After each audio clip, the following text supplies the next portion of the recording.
저는 30이 넘어서 지금의 남편과 결혼했습니다. 연애할 때만 해도 남편은 정말 다정한 사람이었어요.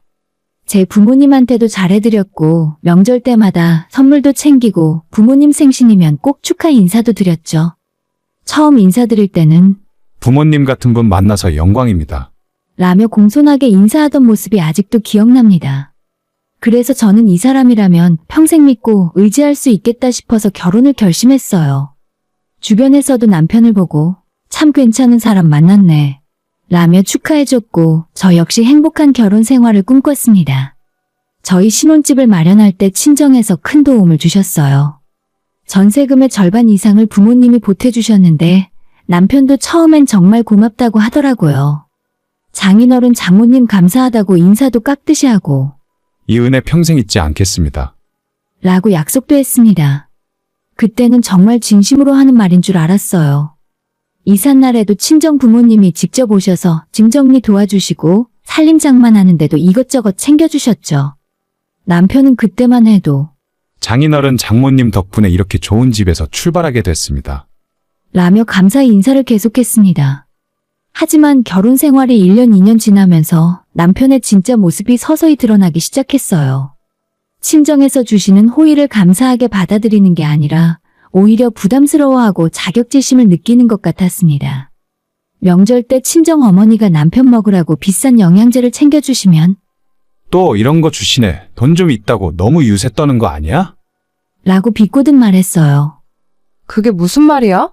엄마가 우리 건강 챙겨주시려고 그러시는 건데. 알았어. 농담이지 뭐.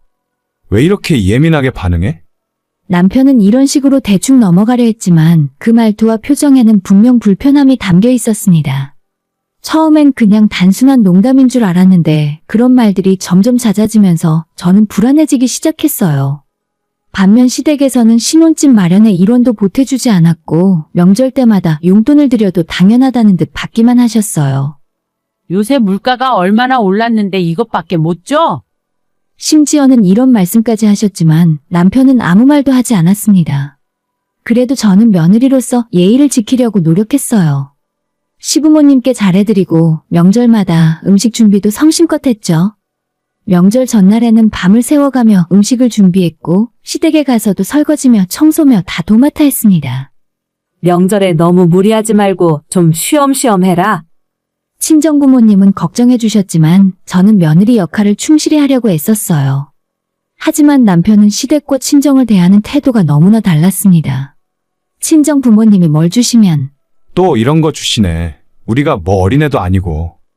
라며 시큰둥하게 굴었지만 시어머니가 반찬 하나 싸주시면 와, 우리 엄마 손맛은 역시 최고야. 이거 먹으려고 엄마 집에 가는 거지. 라며 극찬했어요. 그럴 때마다 저는 씁쓸한 기분을 감출 수가 없었습니다. 똑같은 행동인데 왜 이렇게 다르게 반응하는 걸까요? 친정에서 해주시는 건 다 불편해하면서 시댁에서 해주시는 건 무조건 좋아하는 모습이 이해가 되지 않았어요. 하지만 점점 친정의 형편이 조금씩 어려워지자 남편의 태도는 더욱 노골적으로 변했습니다. 아버지의 사업이 경기 침체로 어려워지면서 이전만큼 여유롭지 않게 되셨는데 남편은 그 사실을 알고 나서 태도가 완전히 돌변했어요. 장인어른 사업이 요새 별로 안 좋다며? 혹시 나중에 우리한테 빌붙으려는 거 아니겠지? 미리 선 그어놔야 되는 거 아니야? 라는 말까지 서슴지 않았어요. 그 말을 듣는 순간 정말 가슴이 무너지는 것 같았습니다. 우리 집을 마련할 때 그렇게 도와주신 부모님을 이제 와서 이런 식으로 대하다니요. 당신 정말 너무한 거 아니야? 우리가 이 집에서 살 수 있는 게 누구 덕분인데 그런 말을 해? 현실적으로 생각해야지. 감정적으로만 굴면 나중에 우리가 손해봐. 제가 항의했지만 남편은 제 말을 무시했습니다. 저는 그때부터 남편에 대한 신뢰가 조금씩 무너지기 시작했습니다. 하지만 결혼 생활이라는 게 하루아침에 끝낼 수 있는 게 아니잖아요. 저는 참고 또 참으며 살았습니다. 언젠가는 남편이 달라질 거라고, 제가 더 잘하면 나아질 거라고 믿으면서요. 친정 부모님께는 남편의 이런 모습을 차마 말씀드릴 수가 없었어요. 부모님이 걱정하실까봐, 그리고 제 결혼이 실패했다는 걸 인정하기 싫어서 혼자 속으로 삭히며 지냈습니다. 결혼 생활을 하면서 가장 결정적인 사건은 친정 아버지 생신날에 벌어졌어요. 그날은 아버지의 칠순생신이었어요. 원래 친정에서는 큰 잔치를 열고 싶어 하셨지만 형편이 여의치 않아서 가족끼리만 조촐하게 외식을 하기로 했습니다. 저는 며칠 전부터 남편에게 아버지 생신이니까 좋은 데 가서 식사하자고 말했어요. 그래, 알았어. 내가 예약할게. 라고 하더니 남편은 동네에 있는 평범한 갈비집을 예약했습니다. 사실 저는 좀 더 괜찮은 곳을 기대했지만 그래도 남편이 알아서 예약해 준 게 어디냐 싶어서 아무 말 하지 않았어요. 생신 당일 우리는 친정 부모님과 오빠 내외와 함께 그 갈비집으로 갔습니다. 메뉴판을 보니 돼지갈비와 소갈비, 양념갈비 등 여러 종류가 있더라고요. 돼지갈비 3인분 주세요.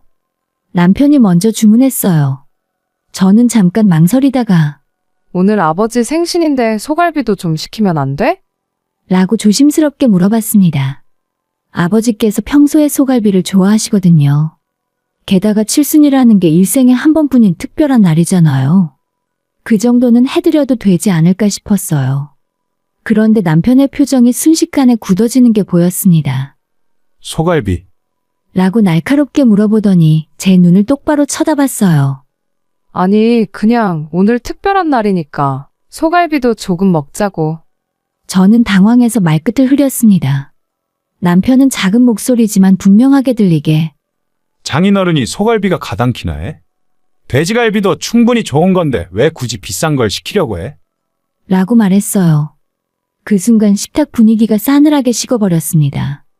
아니다. 괜찮다. 돼지갈비가 더 맛있지. 아버지가 얼른 말씀하셨고 어머니는 아무 말씀 없이 고개만 숙이고 계셨어요. 저는 너무 창피하고 화가 나서 얼굴이 벌겋게 달아올랐지만 그 자리에서 싸울 수는 없었습니다. 부모님 생신 자리를 망칠 수는 없으니까요.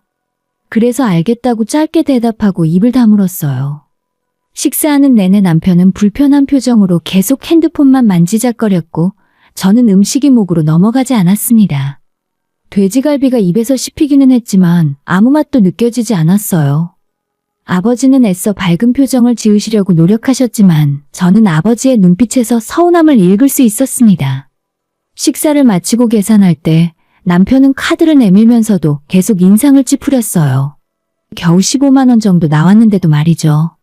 친정 식구들과 헤어진 후 차 안에서 남편은 본격적으로 화를 냈습니다. 도대체 왜 그런 식으로 나를 무안하게 만들어? 내가 예약한 건데 네가 무슨 권한으로 메뉴를 바꾸려고 해? 소갈비가 얼마나 비싼데. 오늘 아버지 칠순인데 그 정도도 못해? 15만 원이 그렇게 아까워? 문제는 돈이 아니라 네 태도야. 네가 항상 이런 식으로 친정 편만 들잖아. 라며 화제를 돌렸습니다. 그 사건이 있고 한 달 후에 이번에는 시아버지 생신이 다가왔어요. 저는 남편이 어디를 예약할지 지켜봤습니다.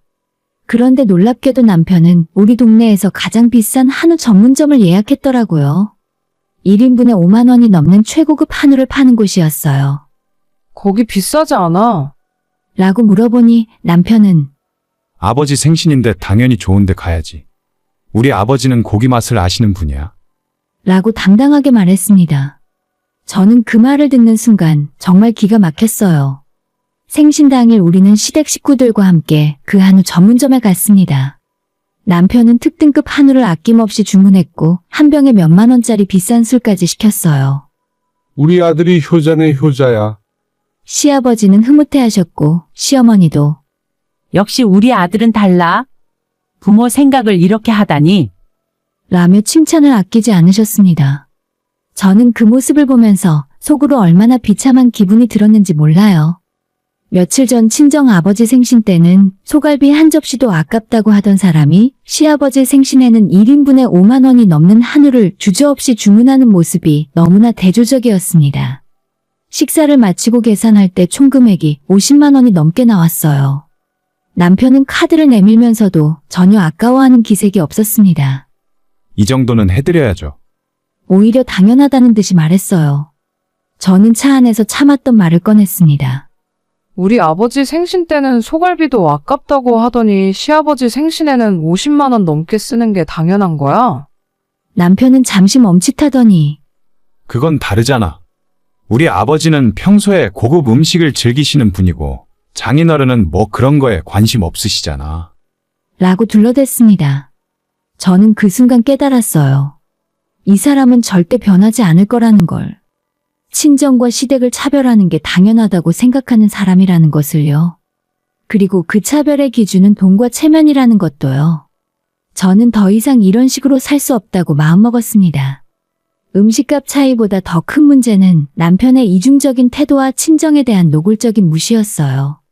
이 갈비집 사건은 제가 이혼을 진지하게 고민하기 시작한 결정적인 계기가 되었습니다.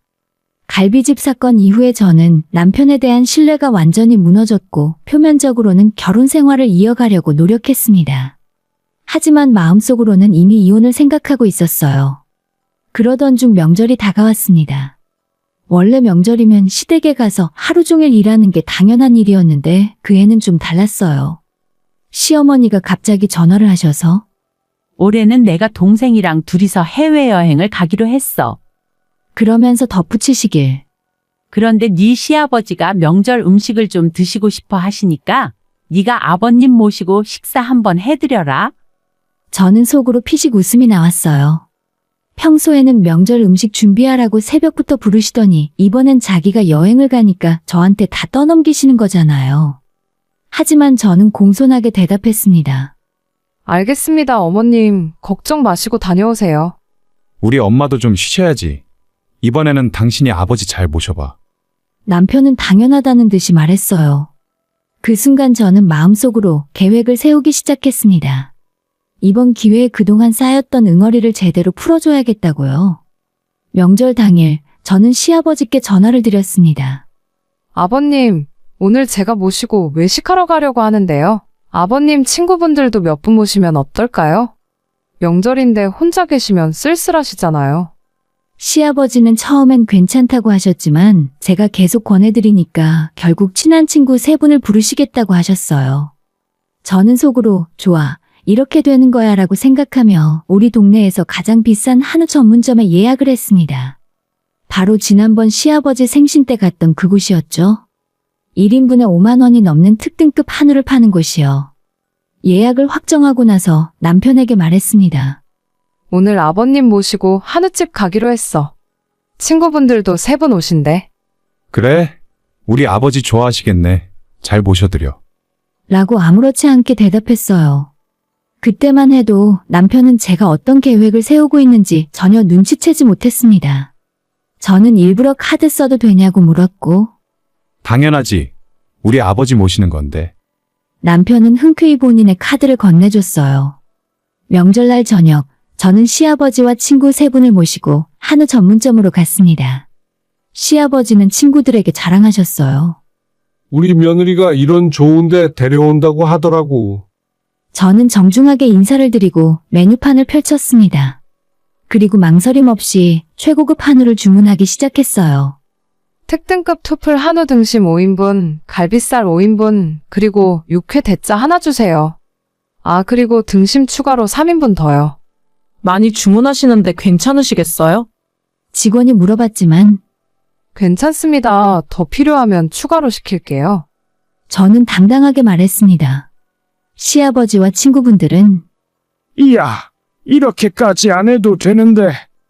라고 하시면서도 굉장히 기뻐하셨어요. 고기가 나오자 다들 역시 이 집 한우는 최고야. 이런 고기는 정말 오랜만이네. 하시며 맛있게 드셨습니다. 저는 계속 고기를 구워드리고 술도 권해드리고 과일과 후식까지 모두 주문했어요. 중간중간 더 드시고 싶으신 거 있으시면 말씀하세요. 라고 여쭤보며 추가 주문도 서슴지 않았습니다. 시아버지는 친구들 앞에서 완전히 기가 살아나신 모습이었고 우리 며느리가 진짜 대단하지? 라며 계속 자랑하셨어요. 식사가 끝나고 계산할 때 저는 카드를 내밀며 금액을 확인했습니다. 총 95만 원. 저는 전혀 당황하지 않고 결제를 했어요. 오히려 속으로 이 정도면 됐다는 생각이 들었습니다. 아이고, 며느리야 미안하다. 너무 많이 썼구나. 아니에요, 아버님. 명절인데 이 정도는 당연하죠. 남편도 아버님 잘 모시라고 했어요. 시아버지를 댁에 모셔다 드리고 친구분들도 각자 집까지 태워다 드린 후에 저는 집으로 돌아왔습니다. 집에 도착하니 남편은 소파에 앉아서 TV를 보고 있었어요. 아버지 잘 모셨어? 라고 물어보길래 그래, 정말 좋아하시더라. 친구분들도 같이 오셔서 즐거운 시간 보내셨어? 라고 대답했습니다. 그래, 수고했어. 남편은 별 생각 없이 넘어갔어요. 하지만 이틀 후 폭풍이 몰아쳤습니다. 남편이 카드 사용 내역을 확인하고는 완전히 미친 듯이 화를 냈어요. 야, 이게 뭐야? 95만 원? 도대체 뭘 먹었길래 95만 원이 나와? 저는 침착하게 대답했습니다. 한우 전문점 갔잖아. 아버님이랑 친구분들이랑 5명이 먹었으니까 그 정도 나오지. 당신도 아버님 잘못이라고 했잖아. 남편은 얼굴이 새빨개져서 소리를 질렀어요. 내가 언제 그렇게 비싸게 쓰라고 했어? 적당히 하라는 거지. 100만 원 가까이 쓰라는 게 아니잖아. 저는 냉정하게 말했습니다. 지난번 시아버지 생신 때도 50만 원 넘게 썼잖아. 그때는 괜찮았으면서 왜 이번엔 문제야? 게다가 당신이 직접 카드 주면서 아버님 잘못이라고 했잖아. 남편은 할 말이 없어지자 화제를 돌렸습니다. 그건 특별한 날이었고. 오늘은 그냥 평범한 명절이잖아. 왜 이렇게 돈을 물쓰듯이 써? 저는 웃으면서 말했어요. 평범한 명절? 그럼 우리 아버지 칠순생신은 평범한 명절만도 못해? 그래서 소갈비 한 접시도 아깝다고 한 거야? 남편은 잠시 말문이 막혔다가 그건 상황이 다르잖아. 라고 둘러댔습니다. 그 순간 제 인내심이 한계에 도달했습니다. 뭐가 달라? 똑같이 부모님인데 뭐가 다르냐고. 당신은 시댁에는 돈 아끼지 않으면서 친정은 늘 무시하잖아. 남편은 목소리를 더 높이며 그게 무시야? 현실을 보는 거지. 장인어른이 그런 비싼 음식을 즐길 만한 사람이야? 우리 아버지는 평소에도 고급 음식만 드시는 분이라고. 라고 소리쳤습니다. 저는 그 말을 듣는 순간 정말 기가 막혔어요. 고급 음식을 즐길 만한 사람? 그럼 우리 아버지는 싸구려 음식만 드실 사람이냐고. 말다툼은 점점 격해졌고 저는 방 안으로 들어가서 서랍을 열었습니다. 그리고 이미 준비해뒀던 이혼 서류를 꺼내들고 나왔어요. 남편 앞에 서류를 던지며 말했습니다. 이혼해. 더 이상 당신 같은 사람이랑 못 살겠어. 남편은 황당하다는 표정으로 갑자기 무슨 소리야? 라고 했지만 저는 이미 마음을 굳힌 상태였습니다. 이 결혼 생활은 여기서 끝이라고 더 이상 참지 않겠다고 결심했어요. 사실 저는 이혼 서류를 꺼내기 전부터 이미 오랫동안 준비를 해왔습니다. 갈비집 사건 이후로 남편에 대한 신뢰가 완전히 무너졌을 때부터 저는 언젠가 이 결혼 생활을 정리해야겠다는 생각을 하고 있었어요. 그래서 남편이 친정 부모님을 무시하거나 모욕적인 말을 할 때마다 저는 조용히 핸드폰 녹음 기능을 켜두곤 했습니다. 처음에는 혹시 나중에 필요할지도 몰라 라는 생각으로 시작했는데 시간이 지날수록 그 녹음 파일들이 점점 쌓여갔어요. 남편은 제가 녹음하고 있다는 사실을 전혀 몰랐습니다. 오히려 더 노골적으로 친정을 무시하는 발언들을 쏟아냈죠. 장인어른은 배운 게 없어서 그래. 장모님은 뭐 좀 아는 게 있어야 대화가 되지. 네 친정 식구들은 수준이 낮아. 같은 말들이 거의 매일같이 나왔어요. 특히 술을 마신 날이면 더 심했습니다. 내가 너희 부모 덕분에 집 얻었다는 게 얼마나 자존심 상하는 줄 알아? 남자로서 정말 치욕스러워. 라는 말까지 서슴지 않았죠. 그럴 때마다 저는 참으면서 녹음 버튼을 눌렀습니다. 다행히 제 친한 친구 중에 변호사가 있었어요. 어느 날 그 친구를 조용히 만나서 상황을 설명했어요. 사실 남편이랑 이혼을 생각하고 있어. 그런데 혹시 내가 준비해야 할 게 있을까? 친구는 진지하게 제 이야기를 들어주더니 일단 증거를 확보하는 게 중요해. 특히 배우자의 모욕적인 언행이나 부당한 대우에 대한 증거가 있으면 이혼 소송에서 유리해질 수 있어. 라고 조언해줬습니다. 그래서 저는 더 체계적으로 증거를 모으기 시작했어요. 녹음 파일들은 모두 컴퓨터에 백업해두었고 남편이 보낸 문자 메시지나 카카오톡 대화도 모두 캡처해서 저장했습니다. 네 부모는 수준이 낮다. 장인어른이 뭘 안다고. 특히 이런 식의 메시지들은 따로 폴더를 만들어 정리해뒀어요. 또 명절 때마다 친정 방문을 방해하는 일, 친정에는 돈 쓰기 싫어하면서 시댁에만 후하게 쓰는 일들도 날짜별로 기록해두었습니다. 심지어 카드 사용 내역도 따로 정리해서 친정 관련 지출과 시댁 관련 지출을 비교할 수 있도록 정리해뒀죠. 남편과 싸우고 이혼 서류를 꺼낸 그날 밤, 남편은 처음에는 황당해하다가 점점 화를 냈습니다. 이혼? 네가 감히 나한테 이혼을 요구해? 말도 안 돼. 하지만 저는 이미 마음을 굳힌 상태였어요. 당신이 도장 안 찍으면 재판으로 갈 거야. 나는 이미 충분한 증거를 확보해뒀어. 그러자 남편은 비웃으며 무슨 증거? 우리가 싸운 게 증거가 돼. 라고 말했습니다. 저는 핸드폰을 꺼내서 녹음 파일 목록을 보여줬어요. 여기 당신이 우리 부모님 모욕한 거 다 녹음되어 있는 거 알아? 지난 6개월 동안의 대화 전부가 말이야. 그러자 남편의 얼굴이 창백해졌습니다. 너 그동안 전부 녹음했어? 그게 합법이야? 저는 차분하게 대답했어요. 대화 당사자가 녹음하는 건 합법이지. 변호사한테 확인도 받았어. 그리고 이건 당신이 배우자와 배우자의 가족을 지속적으로 모욕하고 학대했다는 증거가 돼. 그 말에 남편은 더 이상 아무런 말도 못하고 망연자실한 표정으로 허탈해했습니다. 다음 날 저는 변호사 사무실을 찾아갔어요. 모아둔 모든 증거들을 변호사인 친구에게 보여줬죠.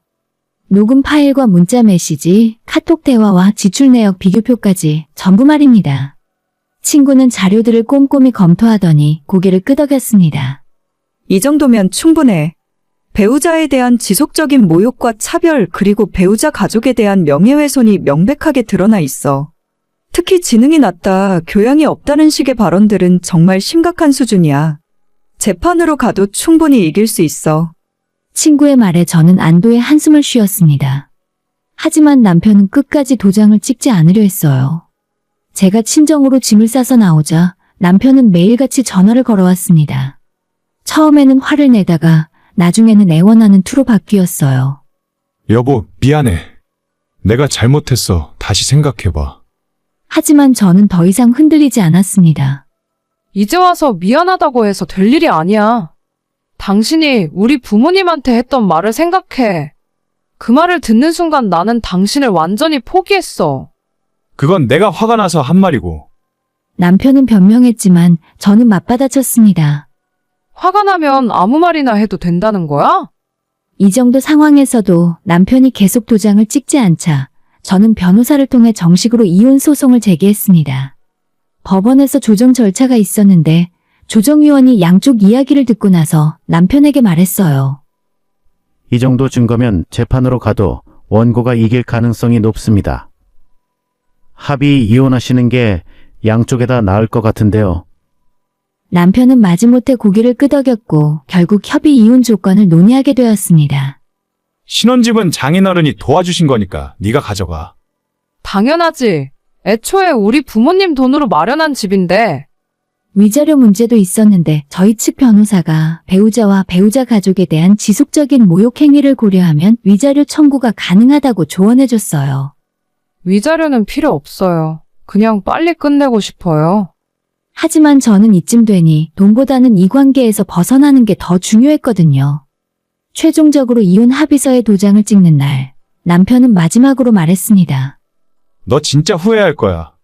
저는 웃으며 대답했어요. 후회하는 건 내가 아니라 너겠지. 나처럼 당신을 위해 참아준 사람은 다시는 못 만날 테니까. 그렇게 우리의 결혼은 법적으로 완전히 끝이 났습니다.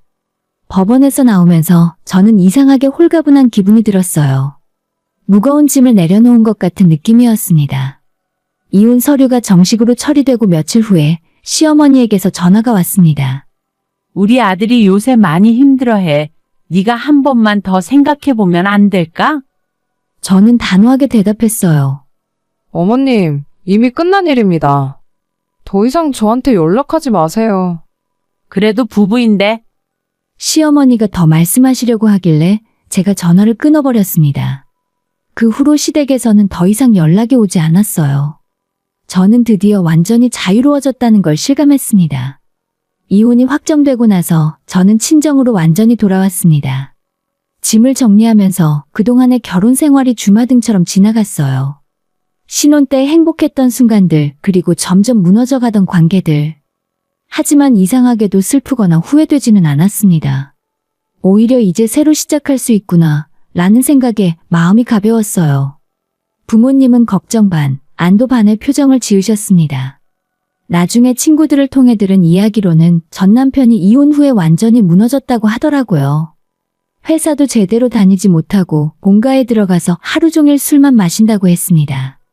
시부모님은 아들이 걱정되어서 저에게 다시 돌아와 달라고 부탁하려고 했던 거였어요.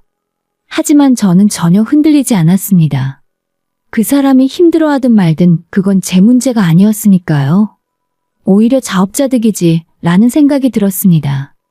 배우자를 소중히 여기지 않고 배우자의 가족을 무시하고 모욕한 대가를 치르는 거라고 생각했어요. 이혼 후의 삶은 제가 상상했던 것보다 훨씬 더 평온하고 행복했습니다. 물론 가끔 힘든 순간도 있었지만 그건 혼자 감당할 수 있는 정도의 힘듦이었어요. 결혼 생활 때처럼 누군가에게 상처받고 모욕당하는 고통과는 차원이 달랐습니다. 이혼한 지 반년이 지난 지금은 저는 확신을 가지고 말할 수 있습니다. 이혼은 제 인생 최고의 선택이었다고요. 많은 사람들이 결혼을 행복의 완성이라고 말하지만 저는 그렇게 생각하지 않습니다. 결혼은 단지 삶의 한 형태일 뿐이에요. 중요한 건 누구와 함께 하느냐, 그리고 그 관계가 나를 존중하고 성장시키느냐 하는 거죠. 제 결혼 생활은 그 어느 것도 충족시키지 못했습니다. 오히려 저를 점점 작게 만들고 제 자존감을 깎아내렸어요. 전 남편과의 결혼 생활을 돌아보면 가장 큰 문제는 존중의 부재였습니다. 그는 저를 동등한 파트너로 보지 않았고 제 친정 가족을 인간적으로 대하지 않았어요. 단순하게 소갈비 한 접시, 육회 한 접시의 문제가 아니었습니다. 그건 그저 표면적인 사건이었을 뿐이에요. 진짜 문제는 몇 년간 쌓여온 차별과 무시, 그리고 모욕이었습니다. 장인어른이 소갈비 맛을 알아? 라는 그 말들 속에는 제 가족을 인간 이하로 보는 시선이 담겨 있었어요. 저는 정말 오랫동안 참았습니다. 결혼이란 원래 이런 거겠지. 내가 더 잘하면 남편도 변하겠지. 라고 스스로를 위로하면서요. 하지만 그건 착각이었어요. 배우자를 무시하고 배우자의 가족을 모욕하는 사람은 절대 변하지 않습니다. 오히려 시간이 지날수록 더 심해지죠. 제가 만약 계속 참았다면 저는 지금쯤 완전히 무너져 있었을 거예요. 자존감은 바닥을 치고 부모님께는 죄송한 마음만 가득했을 겁니다. 이혼을 결심하고 실행에 옮기기까지 제게 가장 큰 힘이 되어준 건 증거를 확보했다는 사실이었습니다. 남편의 모욕적인 발언들을 녹음하고 문자와 카톡을 저장하고 차별적인 행동들을 기록해둔 게 결정적이었어요. 만약 증거가 없었다면 법정에서 부부싸움은 칼로 물베기라는 식으로 무마됐을지도 모릅니다. 하지만 명백한 증거 앞에서 남편은 할 말을 잃었고 결국 이혼에 합의할 수밖에 없었죠. 가끔 사람들이 물어봅니다. 혹시 후회되진 않아? 다시 결혼할 생각은? 저는 웃으며 대답해요. 전혀 후회 안 돼요. 재호는 좋은 사람 만나면 생각해 볼게요. 하지만 지금 이 순간만큼은 혼자가 최고예요. 실제로 그렇습니다. 물론 좋은 인연이 생긴다면 다시 관계를 시작할 수도 있겠죠. 하지만 절대 타협하지 않을 겁니다. 저와 제 가족을 존중하지 않는 사람이라면 아무리 조건이 좋아도 함께하지 않을 거예요. 이혼은 끝이 아니라 새로운 시작이었습니다. 저는 이혼을 통해 제 자신을 되찾았고 진짜 행복이 무엇인지 깨달았어요. 결혼 생활 유지가 목표가 되어서는 안 됩니다.